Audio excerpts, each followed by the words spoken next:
Un départ toutes les 10 minutes, le temps d'un week-end. À Thoin, les tramways ont repris leur rythme d'autrefois. 5 motrices électriques et autorail qui continuent à rouler grâce à des passionnés qui consacrent tout leur temps libre à entretenir les lignes et à remettre en état les véhicules. Et donc, on vient de sortir il y a quelques heures un tram qui a circulé autrefois en grand nombre dans la périphérie de Bruxelles et également sur Bruxelles-Louvain. Et c'est pour ça que bien du monde va constater que nos trams sont à l'affiche du groupe de Louvain de la Société nationale des chemins de fer vicinaux. La rénovation de ce tout dernier tram a tout de même duré 3 ans. L'Association pour la sauvegarde du vicinal, l'ASVI, œuvre de cette manière depuis 1972. À l'époque, il restait encore 200 km de ligne contre 5000 auparavant. Les plus jeunes que nous étions se disaient il faut sauver ces véhicules, il faut sauver une ligne, parce que ce n'est qu'en sauvant une ligne qu'on peut réellement montrer comment cela circulait, quel était le confort des véhicules, quelle était l'ambiance, comment travaillaient les gens à bord de ces lignes, de ces trams, etc. Mais je retrouve les bruits d'antan de ma jeunesse, parce que je prenais, quand j'étais jeune, le tram. Et tous les bruits, les grincements, j'ai l'impression d'avoir mes 10 ans et de reprendre le tram quand j'allais à l'école. Donc c'était super.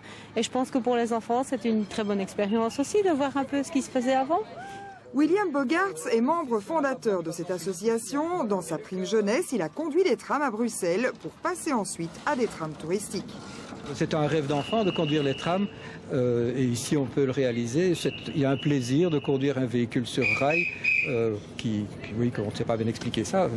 Chaque tram a son histoire. Celui-ci par exemple fut révolutionnaire, le premier qui se conduise à l'aide de pédales et pas à la main.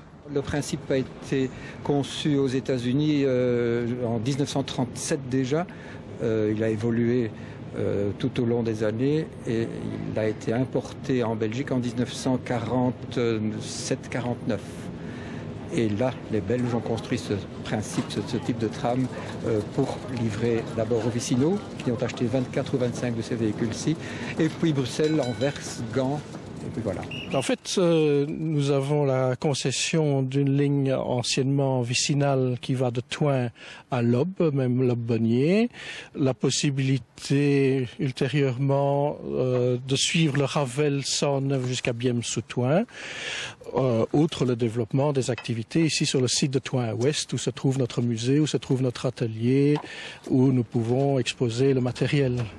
Le centre de découverte du chemin de fer vicinal de Thoin sera à nouveau accessible au public ce mercredi 15 août entre 10 et 18 h.